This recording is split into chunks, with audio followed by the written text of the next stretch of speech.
Magandang araw mga kaibigan. Bigyan natin ngayon ng reaction opinion itong pahayag ni Congresswoman-elect Leila de Lima tungkol sa napipintong paglaya interim release ni Tatay Digong. Ito sa post ng Gising Pilipinas. Ito ang post, yung pahayag ni Attorney Leila de Lima. Sabi niya, "What is certain and absolute is that the ICC knows it cannot afford to take the chance in releasing Duterte.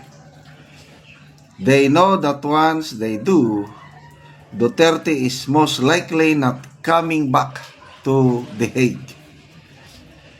The man recognizes no law, respects no court, and honors no agreement.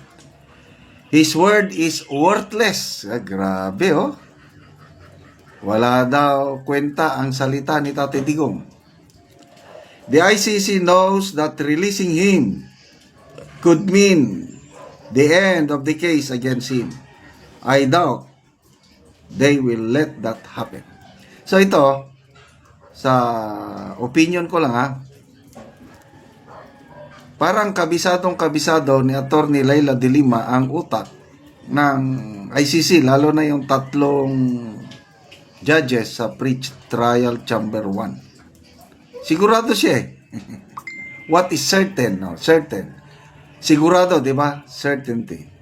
And absolute. Sigurado siya. Alam ng ICC na hindi nila pwedeng i-release yan. So, itong mga ganitong statement, there is something scary, nanginginig. Mas mabuti pa si Attorney Cristina Conte dahil siya, honest. Ano sabi niya? Para akong binuhusan ng malamig na tubig. I was surprised.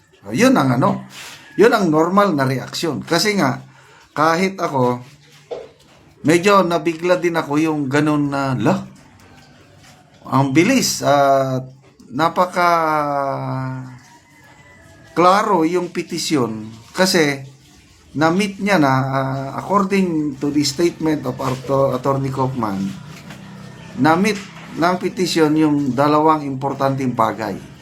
Ano yun?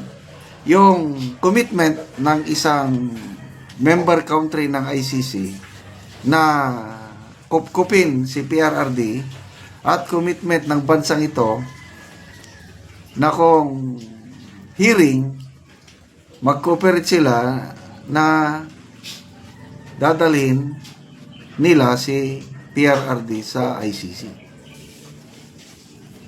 Kung walang ganitong commitment ng isang member country ng ICC, hindi mangyayari ang interim release.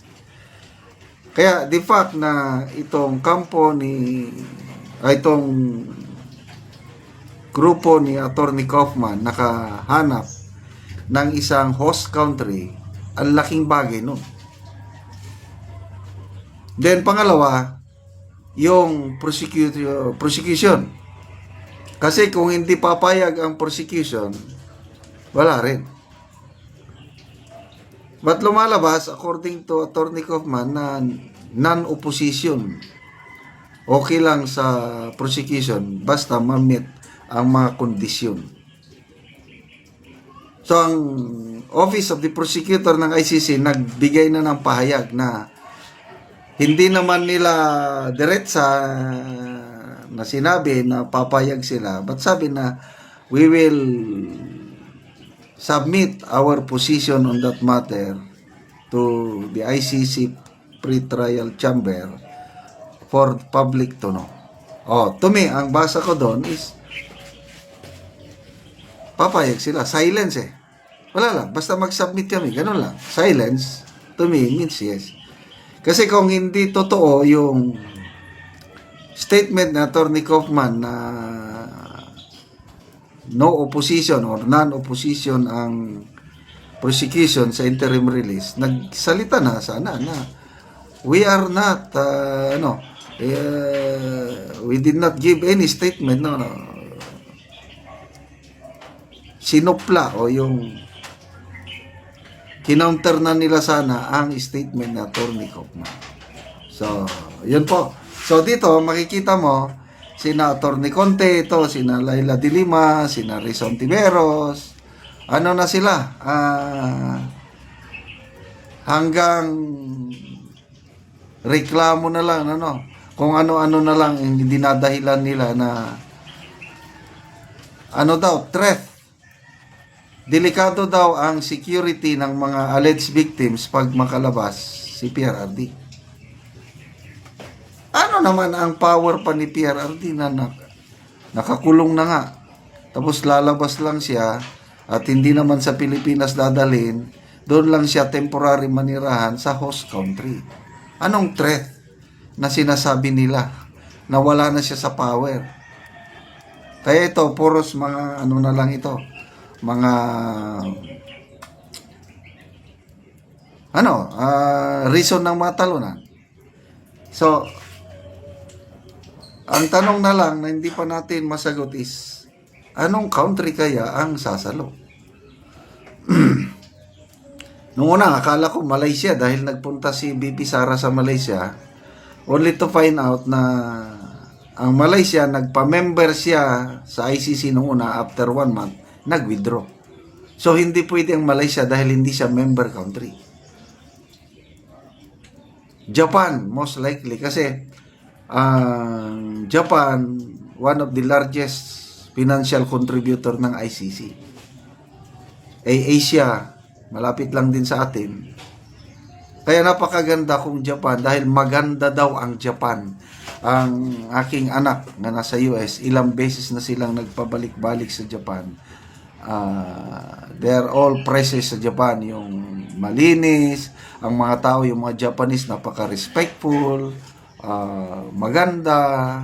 So ito, kung matuloy si Tatay Digong doon siya manirahan sa talagang ang wife ko, some of my grandchildren, mga anak ko dito, maghanda na kami at bibisitahin namin si Tatay Digong sa Japan. Kung sa Europe ay medyo malayo, wala kaming visa papuntang Europe. So, maganda dito lang siya sa Asia. Okay, salamat mga kaibigan sa inyong pagsubaybay sa ating channel. Kakatulong kayo ng malaki sa tribong Talandig ng Bukidnon dahil ang sweldo natin pantulong sa tribo. Sa ngayon, namimigay tayo ng livelihood assistance. Nagpapatanim tayo ng Arabica coffee intercrop with saging lakatan. Panoorin nyo ang video nito. Ako sa area ni Kuya JD. Mayong buntag, Kuya! Oy, may muntag. Oh, Taman. tanom ka kape, Kuya? Oh, katanim kong kape. Muna ni. Puro rice na. Oh, paboris. Ikat kung sa to. Sige, gimix na ako ni kuano.